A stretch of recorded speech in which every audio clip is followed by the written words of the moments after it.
市民新声，大家来听，大家好，我是秦碧纯，欢迎再次收看《市民新声》直播。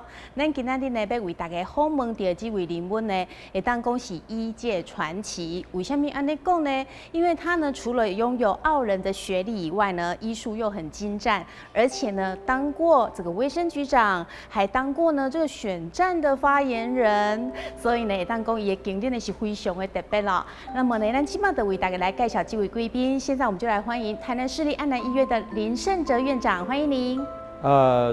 主持人好哈，大家好，大家观众朋友晚安啦哈。那今仔真欢喜哈，我是林胜哲医师，我今仔伫安南病院服务。对，哇，今天真的很开心，院长到我们的节目当中。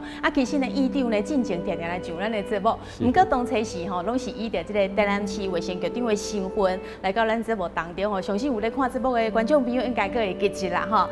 今麦呢，哇，真正是无简单哦，来做咱这个台南市立安南病院的院长哈。那么一路行来呢，为这个成大的这个医生，然后到卫生局长，然后又到这个郭综合医院担任副院长。安南医院呢也当过副院长，现在呢今年的3月正式呢成为了院长，然后那责任可以说是越来越重大。好，那我们今天呢就要带我们的观众朋友呵来学才好，那么林胜哲医师。好，那一开始可能要跟大家会觉得比较好奇的是说，那你之前在读书的时候，当初可能我们去当医生嘛，读医科，你为什么会选择说哇现在这个非常热门的医美，你的眼光那时候就这么准确吗？其实我们年轻的时候，这个整形外科是不红的。对呀，那个时候。以前我们老师说，我那剥破盲啊。哦。就是说，整形外科以前在没有显微手术以前，都在做植皮手术。哦，都是。就要烧烫伤的病人啊。哦。我车祸撞了一塌糊涂，要去缝补。是。哦，所以整形外科有2个很大的领域，一个叫重建。哦，就是把一些外伤引起的缺损，或者是癌症切除引起的软组织的缺损，或者是先天的像兔唇腭裂，我们把它重建出来，对，就有一点像雪中送炭。那另外一个领域就是所谓的美容，美容人就说它是很正常，这个但是它好像有一点没有符合所谓的黄金比例，所以当个依照我们客户的需求，把它修成他希望的样子，这有点像锦上添花，所以。其实整形外科医师是重建整形及美容外科所以在当时觉得说，这个领域医美还没有红以前，其实我们是在做苦差事，就是说我们是在做缝补，是那做一些软组织的缺损，然后做一些皮瓣手术，来把病人恢复到接近正常而已，没办法恢复到完全正常。所以那个时候其实医美并不红，然后你只是想说要雪中送炭，还没想到过这个锦上添花，所以那时候就很有爱心哦。应该是这样讲，就是说我年轻的时候其实也很喜欢运动啦，我都觉得说，当时心目中外科医师就是高强大汉嘛，就是好像是什么大口喝酒，然后这个开刀很阿萨利一些人。那后来因为因缘聚会，我舅舅在嘉义当外科部主任，后来去云林医院当院长的时候，因为以前寒暑假也没有工作嘛，也没有什么兼差，也没有电脑我们那时候没有电脑时代，就是不是在运动，就念一点自己的书，要不然就是想说到医院去看看未来医生怎么做。那时候跟着舅舅这样子一路走来，觉得外科还蛮好玩的。因为我们觉得说外科医师比较果决，因为一个很厉害的内科医师，他因为医术高，本来可以活50岁、60岁，现在变成80岁、90岁，他病人是越来越多。但是我们不一样，我们外科医师希望说，见局履局，我们看到疾病，开完刀，追踪了3、5次，拆完线，他就不会再找我了。所以比较干脆，所以你病人不会太多，因为你只要把它完全治好了以后，他不会再找你。当然啦，以前我们的老师告诉我说，你只要治好1个病人，其实他一辈子会带10个病人给你。所以你对视病尤亲，你把每一个病人都好，尤其整形外科医师在开完刀以后，其实并不是结束，那个伤口都是我们自己缝的，缝补又3年，所以他缝完以后，我们以前常常讲说，他说是我病人，我一直在看他说到底伤口在哪里。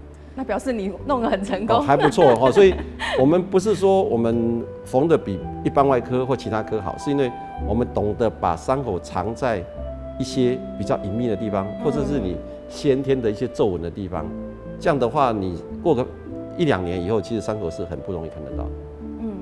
对，所以其实这个整形外科在以前甚至到现在呢，以前可能它不是很红的科，现在很红。但是呢，其实我们院长他做的很多，还是说帮助一些比如说车祸啦，或先天有缺陷的人，帮他们重建自信，然后这是相当重要的一点。好，那另外就是后来呢，就是说，你原本这个整形外科做得好好的，然后大家会想说，哇，医生看他贼啊，为什么你那个时阵还决定要去当这个卫生局长？而且卫生局长其实他的行政工作跟很多的这个事情要处理起来是非常麻烦。然后为什么你会要从医生，然后跳到去做卫生局长？其实我以前从台大医院这个受完整的训练以后，因为我是南部小孩子，我家己人所以我是觉得，另外一家医院叫成功大学附设医院，跟台大医院是完全一样的医院，所以我想说来这边试试看看。是。那如果看到我以前离开的时候，我说我想到南部。成大如果待不下去，就想回去嘉义开业。那也很感谢成大医院历任的院长包括我们陈志荣院长、林炳院长都很疼我，也很赋予我一些责任比如说我以前来成大第1年就叫我负责所有的学生的实习，那马上又是住院医师的训练，那后来有什么所谓一般医学教育PGY 的训练，又有所谓的什么专科护理师打弄偏啊。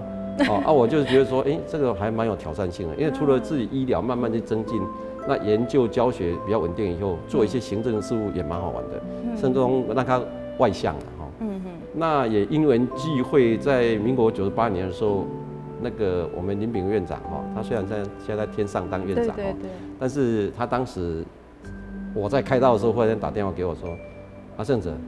我现在公布你当我们公共事务室主任，就是当公关室主任。对啊。我讲买吧，我没写考一公就是你，因为我已经跟你公布了，你不能拒绝。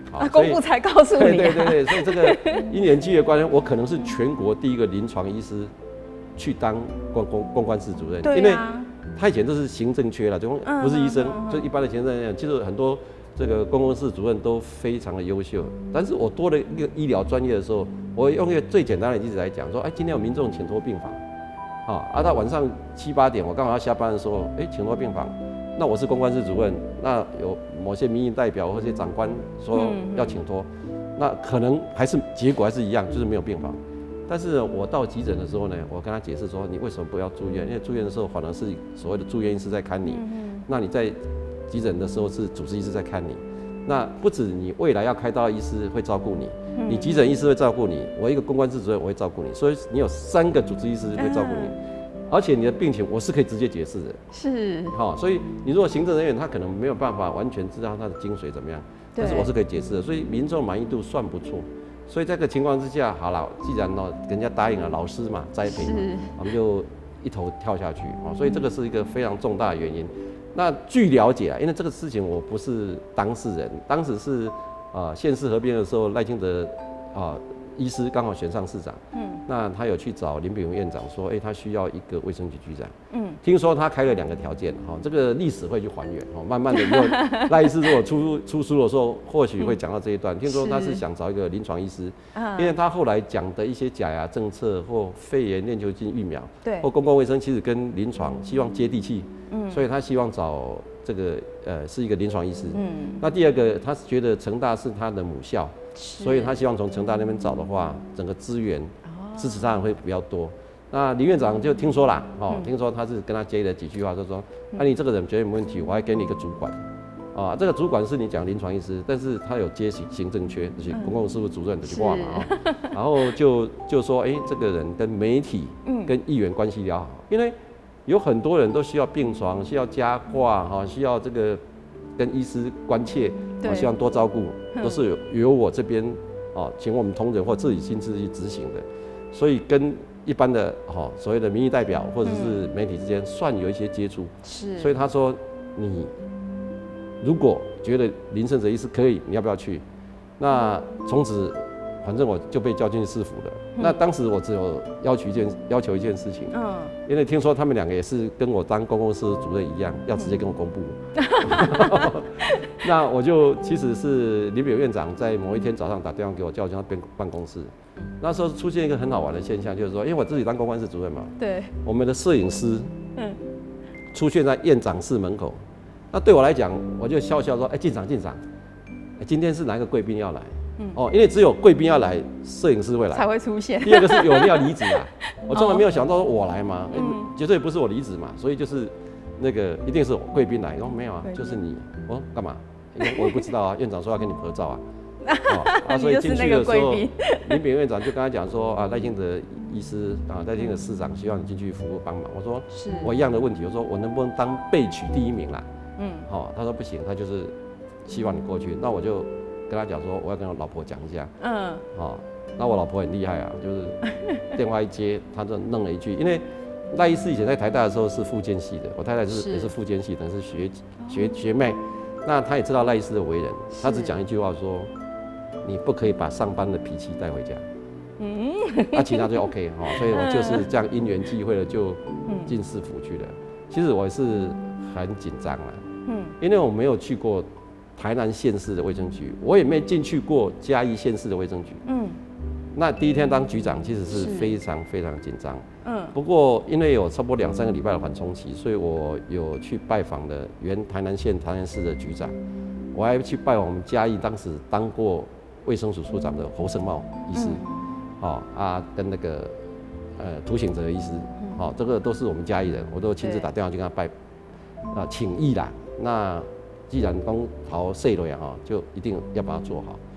那还好啦，我想6年的期间也让我在人生有很大的启示。对。那我在就职的时候，其实有讲一句话说，我这是一个惊奇之旅，我希望结束的时候是一个惊艳，而不是惊吓。希望不是惊到完了丢钱惊了离开的。所以我很感谢赖医师当时的支持，他对于不管我们卫生局的相关的业务、人事、升迁、预算都予以充分的支持。那才是因为这样子让我可以义无反顾，然后也这样慢慢的一步一步脚印去了解整个卫生局的业务。那尤其县市合并的时候，很多典章之路需要帮忙。对。那我们有机会跟我们卫生局的同事呢，可以共荣，一起把这件事情做好。这是我觉得离开的时候很感动的一件事情。因为我现在离开了，我还是反而是卫生局是我的长官。有时候碰到的时候，我还是跟他请教。他们有时候还是叫我局长，我说不要，现在是长官，你就是长官，那你是科长，你是股长，那我是一个医师，我们是跟人请教。因为你代表的就是政府，我们代表的是民间，我们希望一起合作。就政府跟民间企业一起合作，把台湾或台南的医疗水准一起往上提升，我想这是最重要的事情。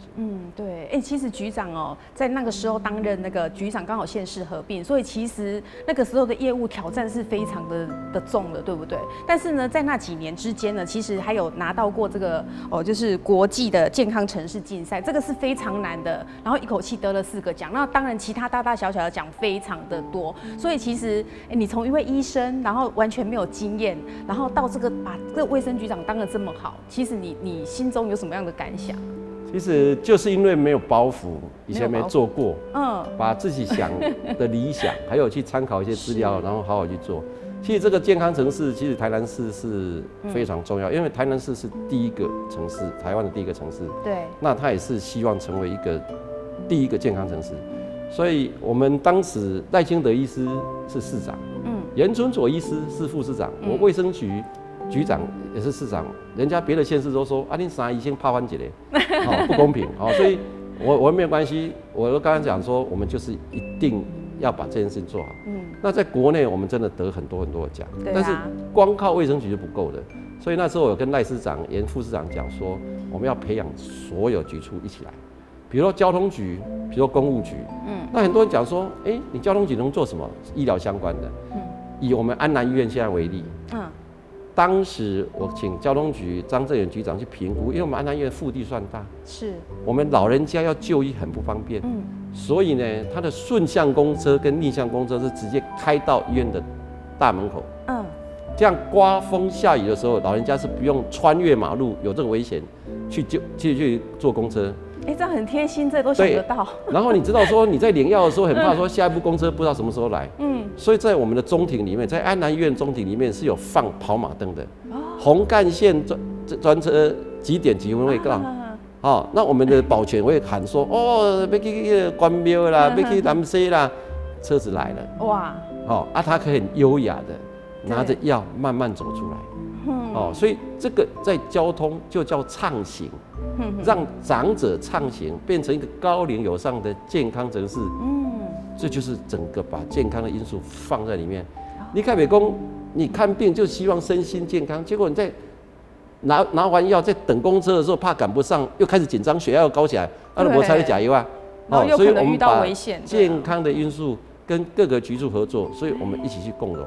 那一次其实是很高兴，我们去韩国因为当时有8个县市有派人去，总共150几个人去，我们台南市有5个人过去，结果拿了4个大奖出来。那时候平安奖啊，有嘉义市市长，也有屏东县县长都在现场，他们是很多人1、20个，然后还有摄影师，还有什么跟出去，就全国全台湾整个得了7个奖，有4个被台南市拿走了。我真的很感谢我们卫生局的同仁。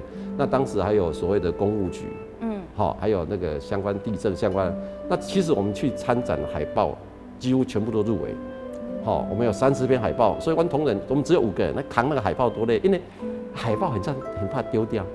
那个演讲还可以放在口袋里面，那海报你弄丢之后，我们是随身带，而且知道卫生局80%的女生还要帮忙扛，但我一定要帮忙扛，所以这个很高兴啦。就是说，我们整个市政府对健康的议题不是只有卫生局，包括消防，这个环保，这个交通公务，包括我们的劳工局等等，都大家一起来。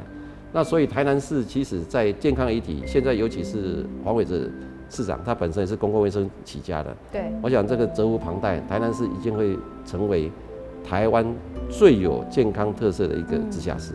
对，没错。所以其实那个时候就是赖清德现在我们的副总统，然后跟我们的林胜哲院长当时的卫生局长呢，把这个健康城市的基础打得非常的好，然后就这样子慢慢的延续下去。所以现在我们台南市其实这一块做得蛮棒的。好，那当然就是说有好的部分，那当然就是说这么多年不可能没有遇到挑战。有一个很大的挑战就是当时的登革热，那个时候其实有点严重，不是有点是蛮严重，非常严重。对，所以对于登革热这个事件，那时候你的看法是怎样？这个回头看起来就是危机就是转机啦，这个一个决议这样的。对，其实很多人告诉我说，林政哲，你当时为什么不坚决？其实我进市政府的时候，成大医院跟台南市政府是讲4年。我如果在那时候离职的话，就103年12月25，我不会碰到104年的疫情。对呀。然后后来一碰到的时候，在104年5月的时候，疫情开始的时候，我那时候觉得我责无旁贷。今天如果接手的人真的是我4年后离开，他刚上去不到半年就遇到疫情，我想他对这个掌控一定很不好。对。那我当时很感谢很多产官学民研的帮忙，因为当时的登革热，因为登革热有分成4个型。那台南一般是流行第1跟第4型。1跟4。那一年是呈现第2型，台南人从来没有流行过。而且呢，那时候症状，大家5、6月知道说天气变热，大家都会吃东西啦，暴饮暴食啊，吃冰那有些腹泻的情形会出来。那一年的第2型用拉肚子、恶心、呕吐呈现，跟就原本1、4型是不太一样。一样的症状。以前就是会有什么断骨热嘛，就是你要就生做生做疼还会起红疹。那一年是用拉肚子，而且那时候在某一天下大雨的时候，我们去做疫调。发现我们那个在北区有一个市场，它是在1、2年前新建的市场，结果那个市场用什么呢？它用货柜当成它的建筑。那因为货柜本身是不需要临时执照的，所以它很快就可以营运。那大家知道说地不平，一个货柜怎么可以放得稳？所以他们是把它垫高，所以下雨天下面是积水。那另外呢，货柜屋本身又有凹凹凸凸。所以雨水在的时候，你要爬到那么高去看，积水容器很难清。是。那天刚好是下大雨的时候，我疫调发现说，那时候才50个人。那我跟赖医师讲说，一定会扩散出去，因为我们去看他那个场子，只要6日，都要2、3千人专门进出。那还有很多的外劳外配。他们不是开车去，都用走路骑脚踏车去的。然后散的时候，我发现是遍地开花，这50几个人。所以我说疫情，所以我们在那时候就直接跟现在中央疫情指挥中心一样，我们直接跳到1级开设，2级开设是卫生局局长一起开设就赖清德市长要亲自主持，所以从疫情开始到我们结束，总共开了57场，这个情况之下是非常非常重要的。对，所以登革热本来它最高峰是11月，历史不管怎么样多少到11月中才会下来。那因为我们用科学防疫，我等一下讲一下什么叫科学防疫。然后呢，它才10月的时候就反转了。本来所有专家认为那一年会有5万例，我们只在22000例，虽然是创历史新高，对，但是呢，基本上来讲，我们是真的有把它守下来，因为看整个数据跟整个曲线是完全守下来。那有几个原则，第一个碰到什么困难？第一个就是因为它的症状不明显，第二个当时平安京讲，我们台南市是没有检验的能量。当时疾病管制署虽然在南区，在台南市有一个这个据点，对，但是它没有实验室，所以在台南抽血以后，今天如果中午以前送得到高雄，今天有结果；如果没有，明天才有结果。那在疫情在飘的时候，其实缓不积极，所以那时候很感谢中央把实验室搬到台南来。那第二个呢，我们用科学防疫，就是说我们哪个地方出现病例，我们用这个 GIS 系统。就标出来，然后跟我们什么东西，跟我们找到结节的地方做叠影，把它叠在一起。哪里有结节，哪里有病人，哪里有蚊子，我们是把它套叠在一起的。所以在喷药的时候，我们就知道说，原来我们在整个疫情还没开始以前，我们有结节，我们有蚊子，又病人在那边，这一定有隐形的滋生源，所有人力要集中去抄这个地方。是，所以它虽然有拓上去，那也造成了2万多人的这个疫病，但是它其实是在某一方面是控制住了。但是另外一个比较可惜的就是，原来在台南市总共才有30支喷枪，因为我们算过有一户，如果有一户得病，我们要50公尺以内去喷药，那总共算一下要100多户到200户，所以一支喷枪可以喷50户而已，所以我需要2支到4支喷枪。但是你如果出现10例，完全是不够喷枪，就不够啦。对。所以我们跟中央请求资源，很不错，我们有采购到一些喷枪。那人员禁用，那预算从市政府的所谓第2预备军，然后后来中央也给一些钱，那很快把正规军起来以后，我们喷药速度变快，那整个大家动线包括科技防疫，包括成大的这个庄坤达教授、柯彦南这个主任都来协助，所以我们很快的在疫情虽然一直飙，但是在翻转。那我想这个是我刚才讲过，下个标题叫危机又转机。我们隔年呢，大家讲说你就是因为靠天气才回温，再把病情这疫情控制下来。对。但是高雄市那一年其实有19000多例，而且他们到12月还有病例。对。虽然我们先开始，但是后来高雄也沦陷。那第二个呢，我们隔年几例，给你猜看看。既然有这样子，你如果没有科学的方法去做，大家持续做下去，2例，从22000例变2例。好，你说侥幸，我离职的时候，那一年是0例。就是说我们用科学方法去做。那这几年，平安讲，台南市的疫情也非常低，反而是什么？桃园跟台北在流行，但是因为他们没有埃及斑纹，它只有白线斑纹，白线斑纹是在户外的，埃及斑纹是宅男，他是在屋子里面，所以他被叮的时候就会马上在家里全家都被传染，所以这个情况之下，在北部因为不容易，因为南通请纱嘛，穿衣服嘛，所以不容易是被叮，所以在北部都是100-200例而已，所以后来流行在台南市这几年都是在个位数字，那当然这2年因为我们这个武汉肺炎 COVID-19 的关系，根本没有外国人来所以没有境外移入，相对就没有所谓的本土病例。就像我们武汉肺炎这个 COVID-19 新冠肺炎这个一样，它因为根本防疫决战于境外，那你把防疫挡在外面的话，里面就不容易发烧所以这个我想虽然当时是很辛苦因为媒体应该都有看到我，听说我暴瘦10公斤但是这个是值得的。我想建立一套制度，让它可长可久我想是很重要因为登革热是南部的疾病嘛，它在北回归线23.5度以南才会有疫情所以高雄跟台南是一定是卤煮但是以这样子这个制度建立以后呢，我们看得出来这几年登革热就算还没有新冠肺炎以前，其实2个疫情都降下来了。对对对，没错。所以其实讲的对，就是危机就是转机。然后那时候呢，就是可能就是不同型的流行，然后再来就是我们的资源也不够，像喷枪只有30支，这样到底怎么处理？那当然就是说那时候就是可能赖清德副总统跟我们的林胜哲院长当时其实就是事情遇到了，好好的去处理，报授10公斤对，那处理之后建立了这样一套制度。说真的，大家看看这几年下来，真的这个病例，就是我们知道说，到底怎么去控制，怎么去防范的，对不对？还争取到很多国家级的来这边设立。那当然就是说，这个登革热防治工作就可以做得很好，所以这就是一个危机化为转机的一个很棒的例子啦哈。那当然就是说，大家有汲取教训了，那我们也是说，哇，真的是辛苦你了，哇，对对。所以其实说真的，你那时候103年如果走的话，就不会遇到这个事情，但是你还是把它扛下来了啦。对，我想就是天将降大任于斯人也必须苦其心志啊。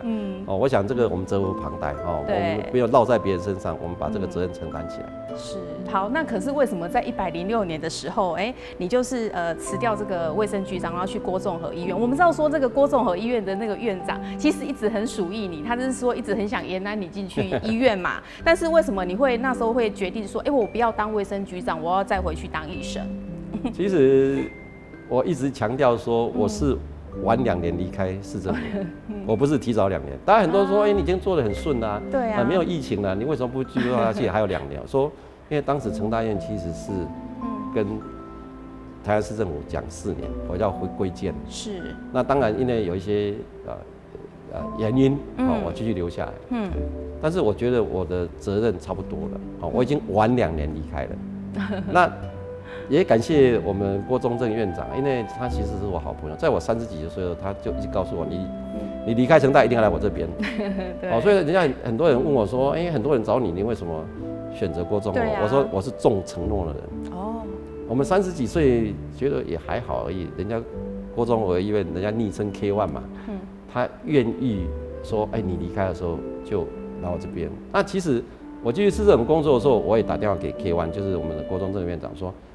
那你准备承诺我跳一下？什么叫跳一下？我说我离开成大去你那边，但是我跟他讲说，我离开公职，因为我离开成大没有去他那边嘛。对啊。那也因为这样子，其实我跟成大的承诺是4年，所以我那时候就去办退休了。我满4年，其实我就办退休了。是啊。所以我6年的时候也讲个小插曲。我6年的时候，其实那时候的苏慧珍校长打电话给我，他说：“胜哲你怎么离开了？你。”休息几天，3天以后到我办公室来一下。我跟他讲说，报告校长，我已经退休了。哟，哪有？我说我2年前就办退休了。所以他不知道我退休了。但其实我一直是觉得机会要留给年轻人啊。我离开成大的时候，我手上有11个工作。我某甲讲，你搁等一个人占位。人家中华义工林胜哲你离开耶，这样子。有吗？离开那个地方，你一个人跟他占11个缺。我觉得说，那请你太划算了，一个人做11份工作。我真的做11个缺，我要等一点，我给他解了一张，我做11个缺。我在想说没有关系啦，我们就是既然选择离开，我们就是完全离开。所以当时我休息了3个多礼拜，期间因为赖清德市长还打电话给我说，听讲你无头路，我说我不是无头路，我办大催，我真是不爱催，我说要休息1个月，我甚至把我的执照去停权。到卫生局去办停权，因为你如果超过1个月没有去办停权会被罚钱，我不能罚自己当时建立的制度啊，所以我就干脆就说我去办停权，我什么时候回来工作怎么样？其实你也知道，那6年来对家庭真的是很抱歉，好像爸爸不见了，老公不见了，虽然每天回家睡觉，其实我要老实讲，我老婆常常看贵公司的节目，因为有时候报新闻在议会，她还会给我检讨说，你讲的这个内容还不错。但是闽腔没有很诚恳，没有很诚恳，因为我们自己在那边讲不知道嘛，因为你要知道在议会里面8个小时6个小时这样子很累啊，忽然就被点映出来，有时候是有点倦容，对，或者是说态度好像说好像不想跟他沟通一样但是我讲我不是这个意思，因为真的是有时候太忙所以而且电视是一个近距离的。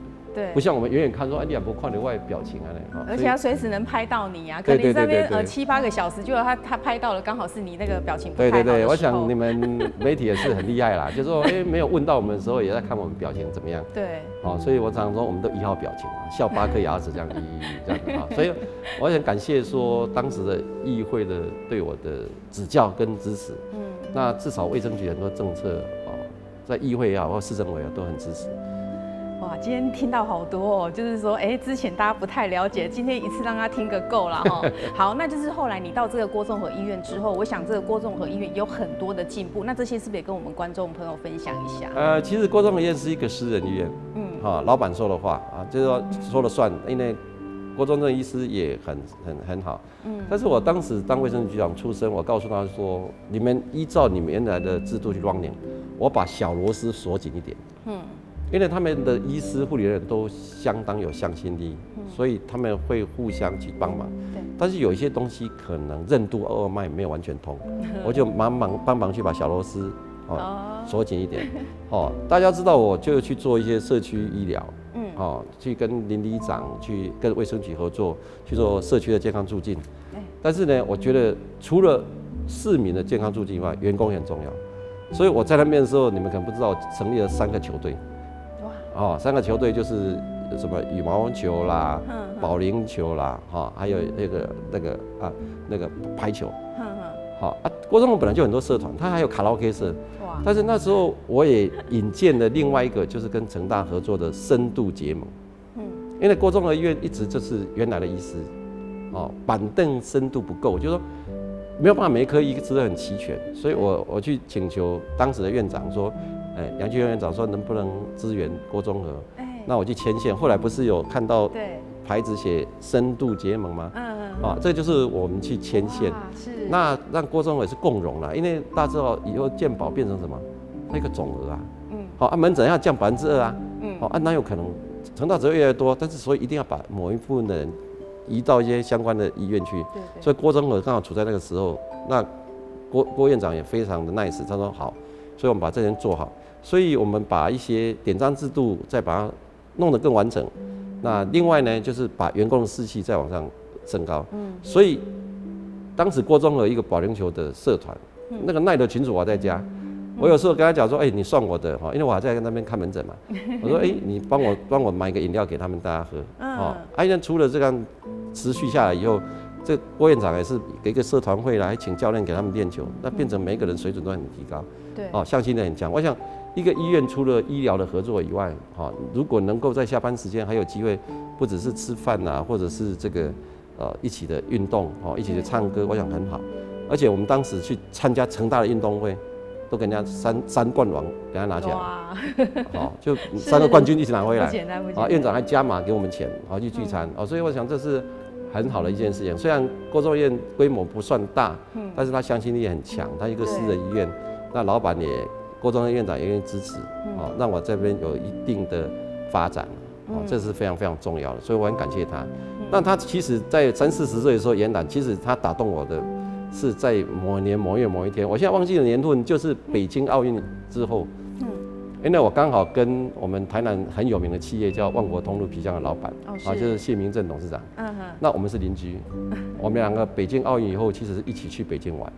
然后去参加什么，看一下水立方啦、鸟巢长怎么样。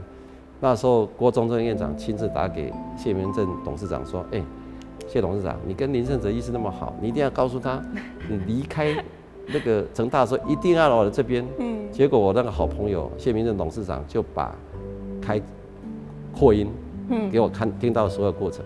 一个电工，你自己跟他讲就好。那个 K1 郭宗正院长说：“我怎么跟他讲？你现在在北京呢？”一共没有，他就坐在我旁边了。所以我们当时就是很感动，说我们一个小小的医师，这个院长还亲自打越洋电话给我的好朋友说一定要延揽我。这种不是由别人转达，而是听他亲口告诉，而且他知道，他不知道我在现场讲这个话，就会打动你。所以我离开以后，其实我休息了3个礼拜，我都没有跟任何人接触。所以到最后，我是打个电话给 K1 就郭院长说，我们当时快20年前的承诺在不在？他说在啊，那我就觉得这是一个重承诺的人，所以一定要去那边工作这样子。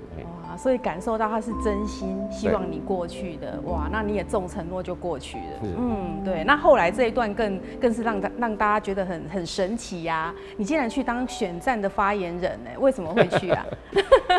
这一段其实要留点历史去查证啦。不过刚才讲说，我们今天想要查证一下，我是有情有义啦，有情有义。其实赖医师跟我的缘分回头去看，真的是无缘郎啦。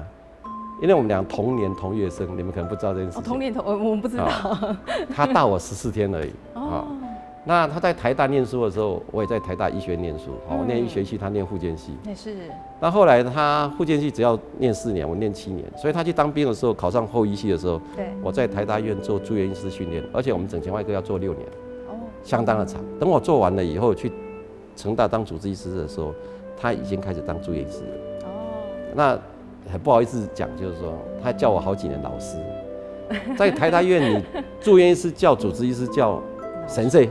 在台大，成大叫老师，他住院医师不管是不是他本身是肾脏内科嘛，但是你是外科医师的话，他还是叫你老师，所以他当了几年以后，后来是因为他选上了国民大会代表，所以又离开了，但是他执照后来是放到新楼医院去，我当时也在新楼医院兼差，所以又在那边又会碰到，这么有缘，然后后来就去市政府嘛，所以所以他当时一通电话来问我说。你要不要来帮忙？因为他告诉我，他不找民意代表，不找官员，他希望是一个好朋友进去。你要招众人很容易重情义，一改第一点呢，咱当义无反顾。当发言人，而且当时因为他是一个民进党党内初选，我是无党籍，我认为去帮朋友应该，而且我跟媒体之间的所谓的运作机制，我是非常熟的。而且他答应我说，他们选举的所有都是做政见发表的辩论，有点这个君子之争嘛，必也射乎，就是有规矩的，不是谩骂，我跟着这快2个月期间，真的也是信守这个承诺，我们这样南征北讨，然后其实跑来跑去，我觉得他讲的内容是非常有具体的，而且我们当时我老实讲，我们的班底人不多，这个可能很多人都还没曝光，但是呢，当然我是帮着他，所以我会站出来。但是呢，我当时也感谢我台北的高中同学，我其实躲在他家的，我们没有钱去住饭店了。选得这么辛苦。因为我自己就是11、12点结束，晚上开完选战会议以后，我同学就会来载我。那当时我又把很多高中同学带回来，因为他就带我去吃宵夜。那从1个、2个吃到7、8个同学，那有人吃素说为什么他有他没有？因为我时间有时候很难定，因为我住他家嘛，所以他一定会载我回家，所以这个东西就是说，也是因为这样子缘分，不管历史怎么去看这一段，我觉得赖医师是一个信守承诺的人。对。那他在民进党初选的时候，我们是用很正确的方法，用政策辩论方法去做一个初选，我想这个会成一个历史的典范。真的都没有在攻击别人。对，我想不管是小英总统也好，或者赖医师也好，我想这个都是一样。我觉得这样很好。对。这也是他如果不是做这样的选战的规模，我也不愿意啊。我干嘛一个医生快2个月没薪水？当卫生局局长还有一点钱呢。2个月没薪水，然后跑去那边，对都靠自己来。我想这个很重要，所以也感谢那段期间很多人对赖医师的支持跟帮忙。不管结果如何，他们后来也合作了，他也在评估过，我也乐观其成。因为这好像是你在国小的时候，你在选班长，2个政见发表了，尾也嘛是选你的人做班长，选书的做副班长，要不然就当小内阁，当风纪股长，不是这样子吗？所以就是在我心目中，这样是一个很好的典范。不是吵以后好像就是不是朋友了，我觉得不应该。对。所以我可以很高兴说，不管当时他们民进党初选这个，民进党党人怎么看，至少我出来外面社会，不管是国民党、民进党、民众党，连柯文哲一样，是觉得这个是一个不错的一个选，而不是一言堂。而不是说你今天谁上去就一定要怎么样。你只要是很有君子之风的一些竞争，我想我是很高兴有机会成为这个一份子。对。好，那我再讲一个我们选举一个很动人的，因为我们这样南北常常是一天来回。对。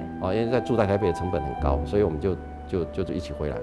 那有一个高铁的列车长，很漂亮女生，经过的时候就递我一张纸条，我小路乱窜，然后递我纸条递情书嘛。我拢讲，而且爱心那一张粉红色，我其实本来还放在包包里面，但我最近放包包就把它还给赖医师，因为他写说赖医师加油，我们支持你这样子。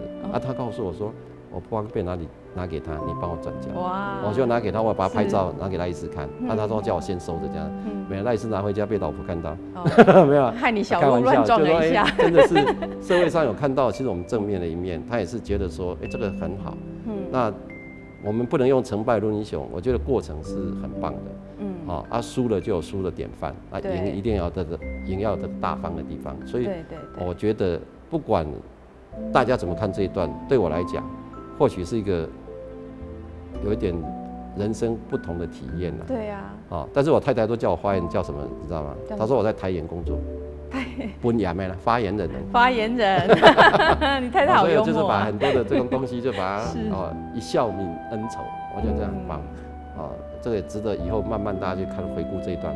台湾搞不好以后的选战，不管在哪一党，都会走这条路。这个我们乐观其成。对，没错。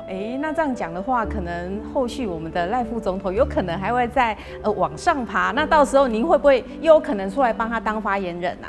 我想是这样子啦，因为他代表的一定是民进党。那我是无党籍，所以他如果有幸被民进党提名，他当然是他们团队就会出来了。他们选战的力量，我们即使是素人我们只能说民间有人最重要。我至少可以命令他吃饭，命令他喝水，因为他真的是很有毅力的人。当时我们在选举的时候，大家如果还记得，我们有签书会嘛。他这3-4个小时，他是不吃不喝，一直签到还站起来合照。那我有时候上车我很生气，我跟他讲你不吃喝不行，会脱水，就乖乖啉水一下。这只有好朋友才敢这样讲。所以我觉得说，咱在竞选身体要够好。至少我想啦，我在他旁边，他至少是安心的。安心。那当然，我当医生的眼光跟医生的角度，我会去注意他身体的健康，这是很重要的事情。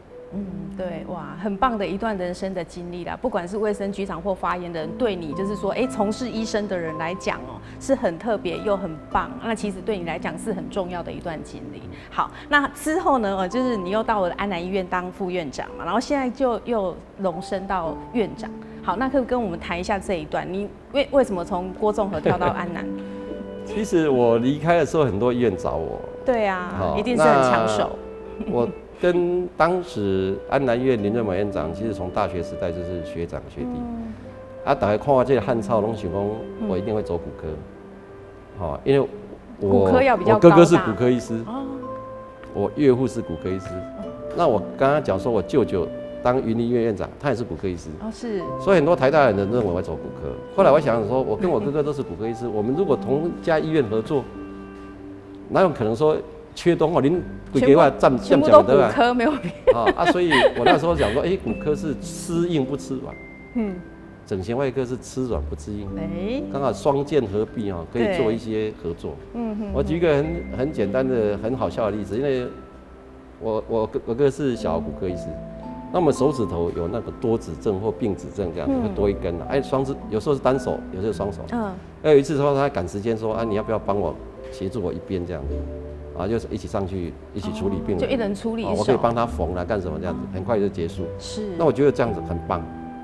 后来我哥哥在写一些书的时候，就把我们两兄弟一起在那个放大镜在开刀的情景放上去。我看爸爸看到，妈妈看到一定很高兴。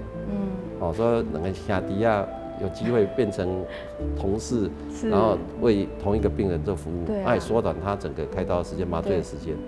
所以我觉得很重要的。那我当时。林瑞谋院长一直叫我过去的，我刚才讲说，因为我对郭宗正的承诺、郭综合的承诺，我一定要先去那边。那当时是签了2年，那签了2年以后，又刚好你刚才讲的那个发言人的事情。对。那我那时候怕说影响郭综合，所以我就不采取不续约。对，因为那个时间点完全吻合。我是在登记的时候才打给院长说，我改兼任。暂时2个月不上班，因为我怕影响国中人员。是。所以媒体，因为台北媒体跟我比较不熟，他看到我说现在工作，说我现在是无业游民，但是我是原来医师。对。那另外一个小小插曲，我要对我一个好朋友叫交通局张正元局长抱歉。当时我被肉搜的时候，照片是我，但是名字是写他的名字。写错。他把他看错，可能关两个修报型啊。北部的媒体不知道，所以他是用我的照片，因为我在现场啊。是。但是后面是写说那个，后来他是写前卫生局长，但是写张正元。写错了。所以我后来跟他抱歉，他不知道这件事情。我后来我拍那个照片截图给他看到，何别玉，拍谁？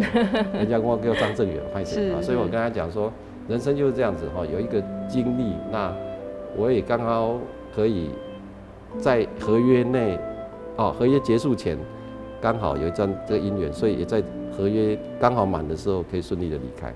所以说这天注定。对。林瑞谋院长一直在跟我联络了2、3年了，那他一直希望我过去。那我觉得安南医院就好像我自己生了小孩，因为那是我当卫生局局长的时候去监造这个东西。对啊。当时我们是非常认真，跨团队进去，公务局派了一堆人，是定期进去的。所以如果看到剧照，或者看到我跟赖清德市长当时戴了一些那个工程帽进去里面看，所以他的一草一木从挖地拆迁，整个的过程我们是非常非常熟。所以在这个情况之下，刚好林院长说叫我过去也因为赖医师那个也结束了。那我就说好那我就也不好意思再回去国中和嘛。事出突然给人家离职了。对。那我就依照这个林院长的想法，我们就去安南医院。那安南医院因为是一个新兴的医院当时也因为这个安南医院，我们台南市政府跟卫生局也得很多奖。所以所谓的它是促产法 BOT 案。它是全台湾第2个 BOT 案，但是是地方政府就台南市政府所做的第1个。那全国性的就是我卫福部启动双和医院是第1个出餐。但是民间跟地方政府合作的是安南医院是第1个。哇！所以后来呢，那个什么长庚跟土城之间合作，或桃园合作案都有来做标杆学习。那我当时因为离开市政府了，所以我有去辅导，他们如何去把一个 BOT 案做好，而且我们得了金擘奖。公部门的部分是重缺了5年特优，我们把它拿下来。哇！那私部门的时候部分是更好玩的是打败新东阳，把它抢过来，因为新东阳是连胜军，他们很多那种机场那种这些高铁很多的案子都是新东阳的案子。那安南院把他打败，就是那一年。所以这个很不简单，所以我们金擘奖是公司全部得奖。对啊，这非常难得。所以以前赖清德医师跟我讲说，你专门在提奖他说你卫福部的奖你看不在眼里啦，好像其实大家都很厉害啦，一定会得一些奖嘛，这个各县市都一样。但是我去得了这个财政部的奖，对，我还得了人事行政局的奖。我拿什么得奖你知道吗？因为我本身以前爸爸是校长我们去参与过一些5专联招。所以我们的卫生所的护理人员考试，我是用5专联招的方式去处理。考试委员入围，里面出了考卷是热腾腾的，然后还人事处的人来封微调，检查看外面考卷是用警车压，当天放榜，是，所以我这个政策呢，避免很多的一些请托。对啊，我第1年请托有600件，我才考30个人。第2年剩下个位数字，第3年没有人来请托，因为知道当天放榜没有用，我连我自己都不知道考卷长什么样子，而且都是从很有名的学术界跟护理的人员进去人员考试。那我们还有试考，就是说什么叫试考？就是我今年的第1、第2名呢，我明年考试的时候，我请他进来试考，怕考卷的简易度是这个都是以前5专联考的做法。对。我都把它沿用。这一套因为从来没有在护理人员考试上面做，人事行政局给我颁一个大奖。真的，这个好像会有人跑去关注。对，就好像我来安南医院又得了劳动部的奖。本一个劳动部3奖，我们对于中高龄跟高龄友善的就业就来到安南医院工作，这个也让我得了一个我们安南医院得了个大奖。那你知道我们有一个公务是一个口碑伊70几岁伊讲伊不爱做因为伊两条都歹无方便啊，所以干脆他这样坐公车会迟到，他说他不要做了。那我们林瑞某院长说，你要不要就住在我们医院宿舍里面？好啊，跟你太太一起，是哦，所以他继续做到现在。哦，所以很多感动的故事，让我们安南医院全台湾只有3家，非盈利机构、大型机构得奖，跟寒暄一起得奖。当时我是副院长，我代表上去，他们忽然间 cue 我说，请我上去讲话。好，我们就把这个当时怎么去对一些中高龄跟高龄就业如何去辅导，我们把他心得跟全国人分享。那最近呢，他们继续今年有比赛，但是我们规定是隔年不能再比，所以我们可以这样辅导。是。那安南医院平均年龄你知道几岁吗？32岁了。32岁。这样算是都很年轻啊。所以我们这些比较公部门退休的，其实是好事情。为什么？你看这个新冠肺炎来，我们的32岁，18年前、17年前，我们的 SARS 来的时候，他们才几岁啊？14、15岁，根本还在念国中，没有经验。没有经验。我们去的时候，我们马上把那个什么紧急应变中心成立，谁要负责什么，谁要什么，很有制度把它弄好。那年轻的人是很有热情，但是他不知道制度如何。那我们把这个典章制度弄好，我们就整个跑得非常非常顺。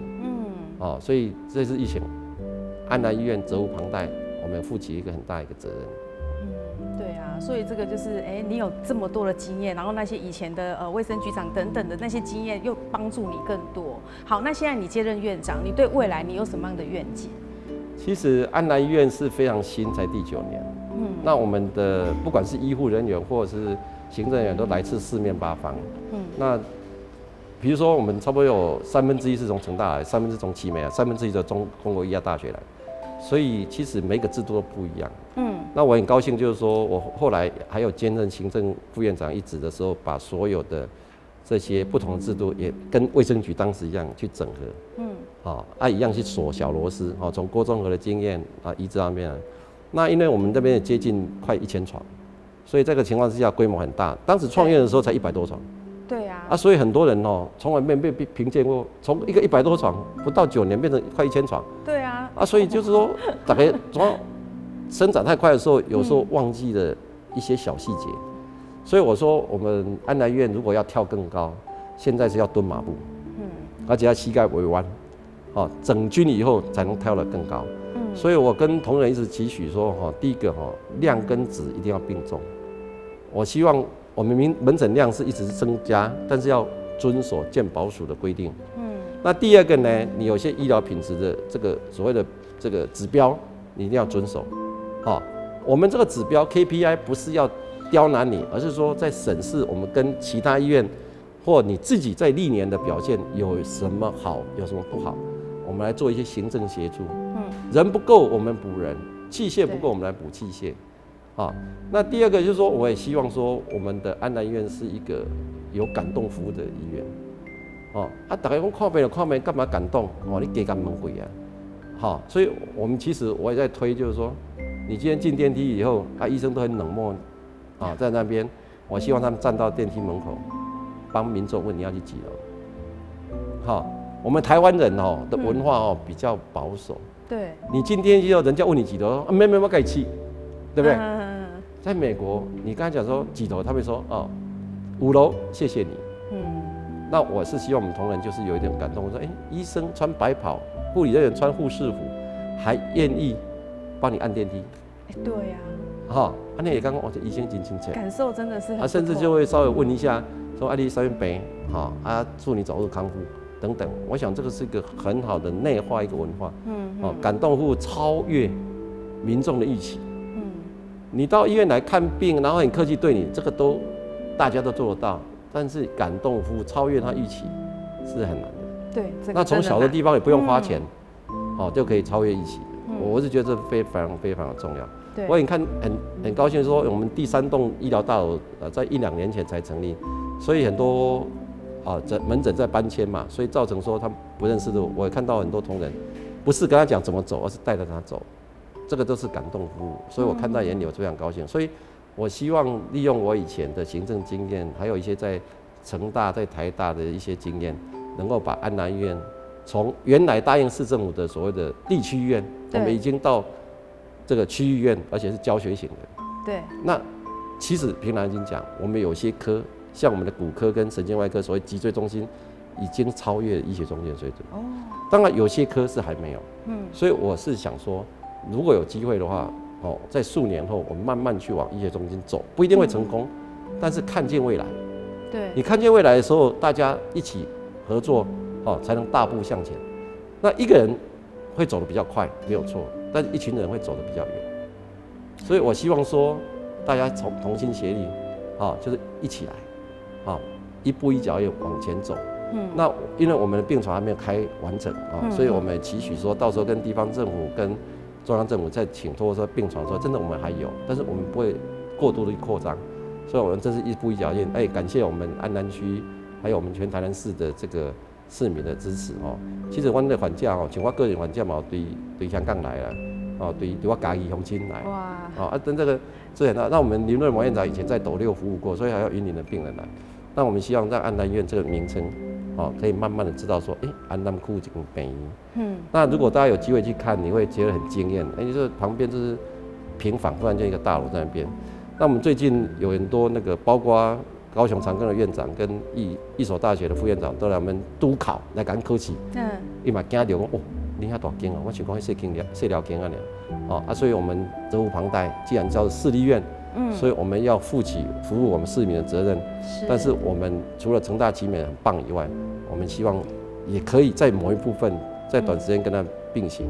当然也是要操多几年了我们其实有细胞治疗中心，这是领先成大跟奇美。我们第一个脑瘤的病人本来就末期，被宣告3个月要死亡，已经活了1年多了。我们这样子，当然其他的成大奇美慢慢就追上了，但是我们是有领先的。那未来我们希望有些设备也好，或者些都单点突破啦。因为成大奇美还是老大跟老二嘛，所以我们很尊重他们，要一起合作。但是有机会的时候，我马西爱修挂表演我厉害的所在。对。那当然他们也会来跟我们学习，那大家互融。我们是希望大家一起往上提升，而不是互相在这边 K 来 K去，我觉得不好。对。所以我还感谢，因为我自己从成大出来，我跟奇美医院的院长也都很熟。